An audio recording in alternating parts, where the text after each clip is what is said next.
Bismillahirrahmanirrahim. Alhamdulillah Rabbil Alamin. Allahumma salli ala Sayyidina Muhammadin tibbil qulubi wa dawaiha wa afiyatil abdani wa shifaiha wa nuril absari wa diyaiha wa qutil arwahi wa ghidaiha wa ala alihi wa sahbihi wa sallim. Rabbi shrah li sadri wa yassir li amri wahlul 'uqdatam min lisani yafqahu qawli. Shadaqallahul azim. An ibni Umar radhiyallahu anhuma qala qala Rasulullah sallallahu alaihi wasallam la tuksirul kalam bighairi dzikrillah fa inna kasratal kalam bighairi dzikrillah ta'ala qaswatun lil qalbi wa inna ab'adan nasi minallahil qalbul qasi. Rawahu Tirmidzi. Daripada Ibnu Umar radhiyallahu anhu, beliau berkata, Rasulullah sallallahu alaihi wasallam bersabda, janganlah kamu memperbanyakkan percakapan melainkan untuk berzikir kepada Allah Ta'ala.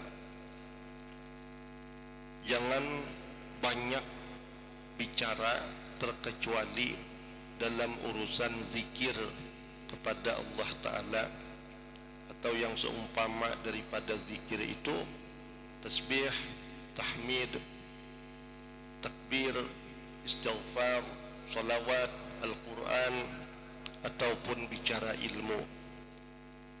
Maka sesungguhnya banyak bercakap, banyak bicara selain daripada berzikir kepada Allah Subhanahu wa Ta'ala itu adalah menyebabkan hati seseorang menjadi keras. Sesungguhnya sejauh-jauh manusia daripada Allah Subhanahu wa Ta'ala ialah mereka yang berhati keras. Hadis riwayat Imam Tirmidzi. Ketandusan jiwa pada hari ini merupakan penyakit yang sangat merebak di tengah-tengah masyarakat umum. Ramai orang yang tidak memperolehi ketenangan dalam kehidupan, walaupun mereka telah memiliki segala kemudahan yang dihasilkan oleh teknologi modern pada hari ini. Walaupun memiliki berjuta uang atau berpuluh-puluh juta, beratus-ratus juta, dan bahkan beribu-ribu juta atau miliaran uang, namun kepuasan hidup atau ketenangan jiwa masih belum bisa dirasai oleh orang-orang yang bersangkutan tadi. Ini semuanya disebabkan daripada hati yang keras, jiwa yang tandus, dan mata yang tidak pernah menangis karena takut kepada Allah Subhanahu wa Ta'ala, ataupun paling tidak mata itu pernah menangis dengan sebab penyesalan atas dosa-dosa yang sudah dilakukan di masa yang telah lewat. Hati yang keras berpuncak daripada banyak bercakap perkara-perkara yang tidak berfaedah. Di antara penyebab hati keras itu yaitu katujuh bepandir-pandir akan hal-hal yang kada berfaedah, kada membawa manfaat baik cagar agama ataupun dunia. Yang mana perkara yang tidak berfaedah ini tidak ada hubungannya langsung dengan Allah Subhanahu wa Ta'ala. Oleh sebab itu, bagi orang mukmin hendaklah selalu menggunakan lidahnya untuk berzikir kepada Allah Subhanahu wa Ta'ala, ataupun bercakap perkara-perkara yang ada hubungannya dengan maslahat, yakni kebaikan agama yang dapat memberikan faedah dalam meningkatkan keimanan ataupun ketakwaan pada diri orang yang berkata-kata, juga pada diri orang yang mendengarkan perkataan itu. Dan bahkan paling kurang sekalipun atau paling minimal, berbicaralah perkara keduniaan yang boleh dijadikan wasilah atau cara dan peluang perantara yang dapat membantunya untuk menambah ketaatan kepada Allah Subhanahu wa ta'ala, yang mana dengan itu akan dicatatkan dalam suratan amal kebaikan pada hari kiamat nanti. Jikalau nang dipandir itu belum mampu banyak urusan akhirat langsung, setidaknya nang dipandir tadi urusan dunia yang menjadi wasilah atau perantara yang akan menjadi sebab kita itu mendapatkan pahala di sisi Allah Subhanahu wa ta'ala. Sekiranya tidak mampu juga melakukan hal demikian, maka hendaklah berdiam saja dan jangan berlebihan di dalam berkata-kata. Nah, maka mun orang tu dasar mahir bepandir, sebabnya mahir bepandir ni ketujuh bahahurunan, kawan sepergaulan pulang banyak membicarakan hal-hal yang kurang berfaedah, maka agak berat proses untuk melatih berdiam ini. Terkecuali orang yang ingin melatih mengurangi bicara, dia itu juga turut mengurangi bergaul. Bisa bergaul kecuali urusan yang bermanfaat juga kepada orang-orang yang menimbulkan manfaat baik pada diri, pada dunia ataupun pada agama, juga pada urusan akhirat. Namun malangnya hari ini telah wujud sekelompok manusia yang suka membuang-buang waktu. Ibarat bepandir itu setengah jam, umpama bepandir hal-hal yang kurang berfaedah setengah jam, muntung ini sulit untuk mengimbangi dengan zikir sebanyak setengah jam setelah itu. Di luar bahahurunan bepapandiran sampai setengah jam, adakah kita terpikir ketika masuk ke rumah kita membalas dengan zikir, menyebut-nyebut Allah sebanyak 30 menit atau setengah jam? Malahan imbah di luar tuhuk bepandir, masuk ke rumah pulang ya bepandir jua. Di luar bepandir, di dalam rumah bepandir. Syukurnya muntung ini lain ulahan manusia, jaka ulahan manusia bisa paculan mornya sudah. Kata tuhukan bepandir hal-hal yang kurang berfaedah. Malangnya hari ini telah wujud sekelompok manusia yang suka membuang waktu bercakap perkara-perkara yang tidak berfaedah. Bahkan ada yang berani bercakap perkara-perkara yang bertentangan dengan hukum syara, serta merendah-rendahkan ajaran agama Islam yang bisa menyebabkan kefasikan dan kadangkala bisa menyebabkan jatuh di dalam kekufuran. Hati yang keras ialah hati yang tidak mudah menerima nasihat daripada orang lain. Bila hati itu sudah keras, kebenaran apapun yang disampaikan oleh orang lain, maka keras pula untuk menerima kenyataan itu. Telinga memang mendengar, tapi kadang belum sampai masuk hati, hanya masuk otak, penolakan itu sudah ada. Seumpama ketika kita mendengar orang lain berbicara kebaikan untuk kita, seperti masalah ibadahkah atau masalah hukumkah, yang kadang apa-apa yang disampaikan itu tidak sesuai dengan apa-apa yang kita kerjakan. Seseorang yang menyampaikan seumpama tentang siksa orang yang meninggalkan sholat, umpama Kebetulan kita yang mendengar orang yang belum terbiasa mengerjakan sholat. Maka bagi orang yang hatinya keras, dia tidak mau menerima, merenung, apalagi untuk memperbaiki dirinya, sehingga dia menjadi orang yang gemar sholat. Malahan terkadang saking kerasnya hati seseorang itu, ketika dia mendengar kebenaran sekalipun, hatinya akan menolak. Dan barangkali terbesit di dalam hatinya itu kalimat, kada mungkin, bujur juakah, atau kadang yang disampaikan orang lain itu memang benar berdasarkan nas Al-Quran atau Al-Hadis, namun bagi orang yang hatinya keras, dia selalu menolaknya, dan dia akan mencari alasan di dalam menjelek-jelekkan orang yang menyampaikan kebenaran tadi.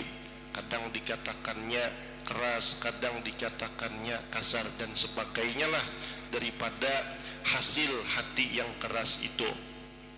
Kalau ditegur, dia selalu angkuh dan menunjukkan rasa besar diri, pantang ditegur dan tidak mau menerima kebenaran yang dibawa oleh orang lain. Kebenaran yang dimaksud di sini adalah suatu kebenaran yang sesuai dengan ajaran agama, bukan benar menurut akal, sedangkan menurut agama itu salah besar. Bukan demikian yang dimaksud. Yang dimaksud kebenaran di sini adalah kebenaran yang sesuai dengan apa-apa yang diperintah oleh Allah dan Nabi Muhammad SAW, yang sesuai dengan ajaran syariat agama Islam. Apalagi kalau dalam hal urusan menuntut ilmu agama, buang jauh-jauh sifat takabur dalam hati kita, buang jauh-jauh perasaan angkuh di dalam hati kita. Karena semua orang yang menginginkan memperoleh ilmu agama itu, tentunya ilmu tadi akan bermanfaat kepada diri masing-masing apabila orang yang menuntut ini bisa membuang jauh-jauh perasaan takabur atau perasaan angkuh tadi. Sulit bagi orang yang angkuh menerima kebenaran, berat bagi orang yang angkuh atau yang sombong dengan sebab hati yang keras tadi untuk menuntut ilmu agama. Maka apabila sudah hati itu keras, bukan hanya beribadah malas, segala kebaikan pun sudahnya sulit untuk diterima. Malahan semua hal-hal yang menyangkut dengan ilmu amal soleh itu sangat berat dia laksanakan, baik dalam menuntutnya ataupun di dalam mengamaliyahkannya. Di antara sekian banyak penyebab keras hati tadi, terlalu banyak bapandir nang kada bafaidah. Semakin banyak bapandir nang kada bafaidah, maka semakin bertambah keras hati siapapun yang pandirnya itu kada bafaidah. Hati yang keras senantiasa mendorong untuk membuat maksiat dan kejahatan. Diri merasa berat untuk berzikir, merasa berat membaca Al-Quran, dan malam untuk melaksanakan segala jenis ibadah yang diwajibkan oleh Allah Subhanahu wa Ta'ala. Sekiranya telah masuk waktu sholat sekalipun, dia akan merasa terbeban dengan ibadah tersebut. Nang nyata masuk waktu sembahyang 5 waktu, merasa jadi beban dengan ibadah tersebut. Bukannya merasa beruntung karena mendapatkan peluang untuk berhadapan dengan Allah Subhanahu wa Ta'ala sekali lagi dan sekali lagi dan sekali lagi sampai akhir hayatnya. Bila mau sampai masa ibadah yang diwajibkan Allah tiba, seumpama sembahyang 5 waktu, hati kadang merasa senang, kadang merasa bahagia dengan sebab peluang tersebut yang diberikan Allah supaya kita bisa menyambung hubungan lebih dekat dengan Tuhan kita. Maka hati yang merasa tidak bahagia ini, itu alamat hati tadi keras. Sampai malam apa biasa kita menuntut ilmu. Nah, malam ini belajaran Uma ajar hati, maka aku beluman guring siang tadi, maka aku uyuh banar. Dicari-cari terus alasan. Apabila sudah hati itu keras, yang penting kada manggawi dulu. Perkara alasan gampang dicari-cari, susah dijadikan alasan, sugih pun dijadikan alasan jua. Garing sudahnya dijadikan alasan, jangankan garing, sehat pun kadang dijadikan alasan supaya tidak mengerjakan suatu kebaikan yang difardukan oleh Allah Subhanahu wa ta'ala. Sekiranya selesai sholat sekalipun badannya saja yang sholat, sedangkan hatinya tidak merasai apa-apa. Namun jika mau melihat program atau rancangan hiburan yang melalaikan daripada mengingati Allah Subhanahu wa ta'ala, hatinya selalu terpanggil ke sana. Hatinya selalu terpanggil dengan lapang tanpa ada beban sedikit pun. Kalau urusan yang berbalikan daripada taat tadi, hati ringan, ikhlas sepenuhnya tanpa ada beban sedikit pun untuk datang ke tempat tersebut. Tapi kalau urusan ilmu, amal ibadah dibawai orang umpatkah, belum tabuka lagi aku jar, belum tabuka. Tapi kalau urusan bakarasmen kada mahadang orang membawai, seorang nang hingga pandahuluan membawai orang, seorang nang pandahuluan tahu di jadwal tanggal berapa, hari apa, jamnya jam berapa. Ini diantara alamat hati keras dari sekian banyak alamat-alamatnya itu. Dia sanggup bersusah payah untuk sampai ke sana dan merasa ringan walaupun dia terpaksa mengorbankan apa saja asalkan maksud di hati tercapai. Apa saja dia korbankan, uang, kendaraannya atau fasilitasnya. Hari hujan sekalipun inya rela berhujan asal apa nang dikehendakinya tercapai. Namun sayangnya yang dikehendaki ini bukan hal-hal yang disukai oleh Allah Subhanahu wa ta'ala. Sebaliknya kalau hal-hal yang menyangkut dengan apa yang disuruh Allah, dia sangat berat untuk mengeluarkan sepeser pun daripada uangnya. Badannya sangat berat untuk bergerak. Berat benar hendak maulur sepeda motor dengan alasan hanya imbah basuh lah, mampas pulang bekas hujan kaina balicak dan sebagainya. Tapi kalau urusan hal-hal yang bertentangan dengan syariat, kebetulan dia memang suka, maka tidak peduli sudah berapa kali pun dia mencuci kendaraannya, maka apabila sampai masa kesukaannya itu tiba jadwalnya, dia akan berangkat dengan kendaraan itu, tidak peduli licakkah napakah, karena gampangai membasuh esok malam ini gini mbah budi ke rumah kawah aja membasuh. Nah kemudian lagi Ani bin Abbasin radhiyallahu anhuma qala qala Rasulullah sallallahu alaihi wasallam ni'matani maghbunun fihima katsirun minan nas as-sihhatu wal faragh, rawahul Bukhari.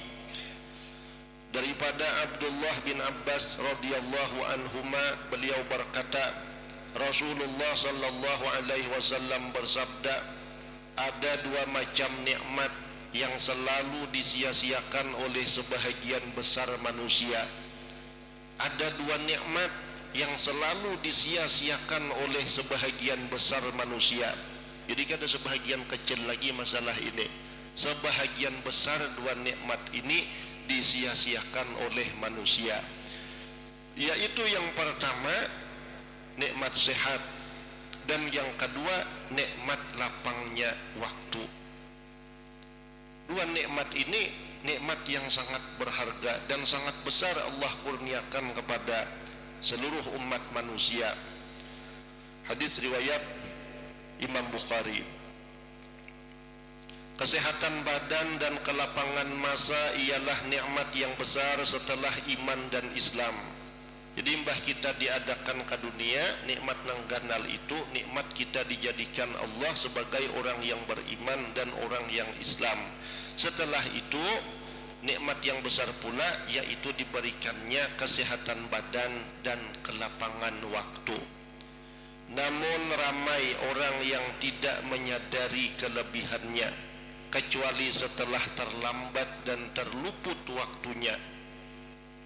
Apabila badan sehat dan masa pun lapang, ramai orang yang akan mengabaikan masa, suka bersenda gurau dan menghabiskan waktu dengan perkara-perkara yang tidak berfaedah,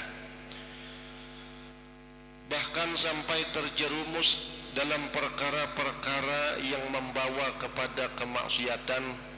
Mereka merasa malas untuk melakukan amal ibadah, padahal amal ibadah tersebut bukanlah pekerjaan yang terlalu sukar dan tidak memerlukan waktu yang banyak, serta tidak mengeluarkan banyak tenaga, juga tidak banyak mengeluarkan uang.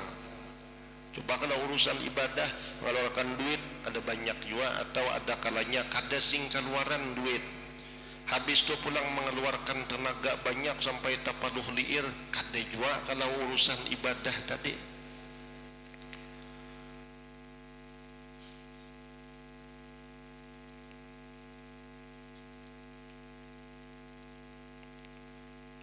Mereka merasa malas untuk melakukan amal ibadah, padahal bukanlah terlalu sukar dan tidak pula memerlukan banyak tenaga.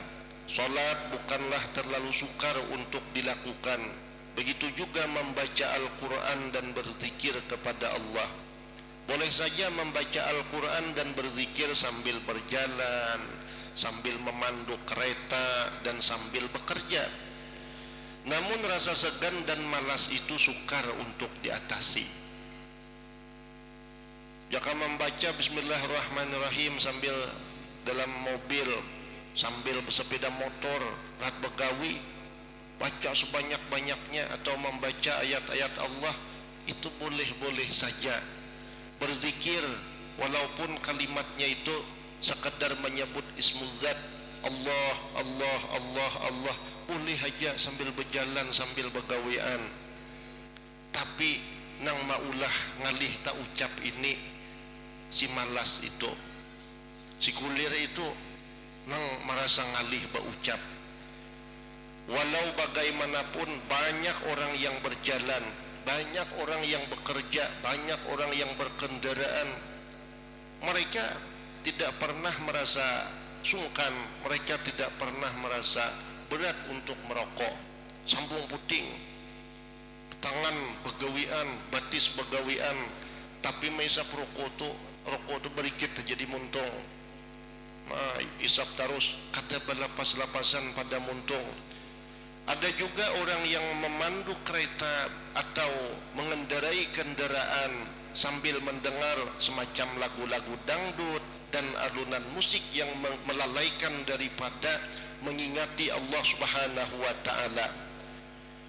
Padahal orang yang berada di dalam kendaraan yang sedang bergerak tadi itu sangat dekat dengan kematian.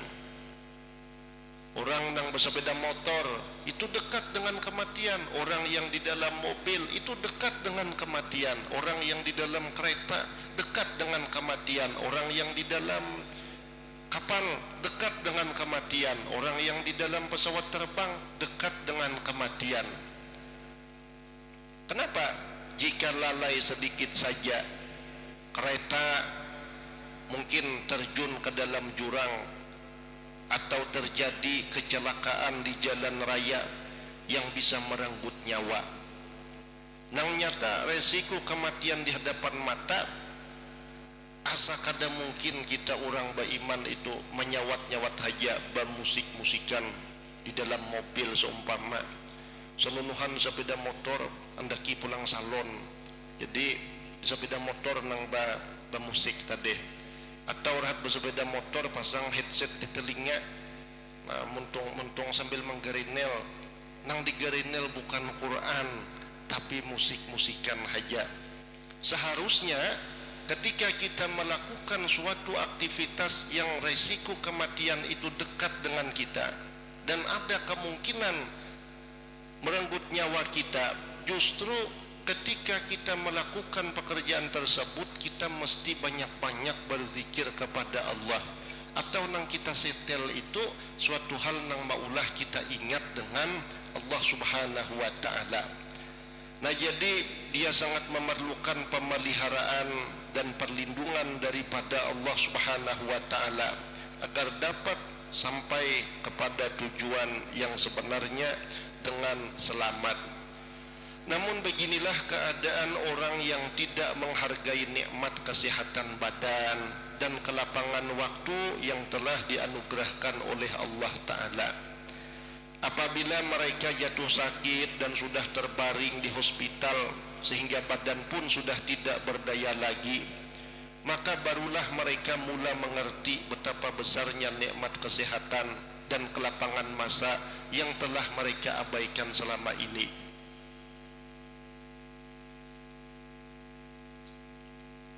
Ketika itu barulah mereka hendak sholat, membaca Al-Quran dan berzikir. Berbagai jenis nazar dan hajat yang dijanjikan kepada Allah Subhanahu wa ta'ala. Namun semuanya sudah tidak berguna lagi. Nasi sudah menjadi bubur. Rahat wagas seumpama rahat sehat. Masih berganti orang datang membawai, ayo kita pelajaran ilmu agama, ayo kita umpat mendengar orang memuji Rasulullah SAW, ayo kita ke majlis zikir. Sidih berganti ke kawanan seikung demi seikung datang, macam-macam alasan. Bah seikung datang ringkutan jar aku awak, jernang seikungnya pulang rahat maambili lalu alasan aku baharaguan anak ataupun cucu karena diambili oleh kawan yang lain, bermacam-macam. Tapi kalau sudah kada wagas lagi, apapun niat nang kuat hendak seumpama menuntut ilmu agama, ya untung kalau sudah sakit itu ada sehat macam seperti dahulu, bawa gas orangnya awak tulak. Yang kita khawatirkan itu setelah kita bermacam-macam alasan untuk menolak menuntut ilmu agama, menolak untuk sholat, menolak untuk membaca Al-Quran secara berjamaah, menolak untuk berzikir secara berjamaah. Yang dikhawatirkan ketika kita sakit, namun sakit itu membawa sebab ajal kita. Nah, maka daripada itu, ketika sakit baru orang-orang pada sadar betapa besarnya karunia kesehatan yang Allah berikan padanya. Namun semuanya sudah tidak berguna lagi, nasi sudah menjadi bubur. Oleh sebab itu, rebutlah peluang kesehatan dan kelapangan masa yang dianugerahkan oleh Allah Ta'ala kepada kita, dan berusahalah untuk mengisinya dengan ketaatan dan amal kebaikan. Wallahu subhanahu wa ta'ala a'lam. Ini saja yang dapat ulun sampaikan, mudah-mudahan bermanfaat bagi kita seberataan, khususnya ulun yang tukang baca dan ahli keluarga kita berataan. Zuriat-zuriat kita Allah jadikan orang-orang yang berilmu pengetahuan agama atau berilmu pengetahuan yang bermanfaat. Juga Allah berikan bimbingan untuk beramal soleh. Allah luaskan ikhlas di dalam hati kita seberataan di dalam mengerjakan amal soleh tadi, dan Allah kurniakan kepada kita keistiqamahan sampai akhir hayat kita mendapat husnul khatimah. Ulun banyak-banyak minta halal minta ampun. Ila hadratin Nabi al-Fatihah.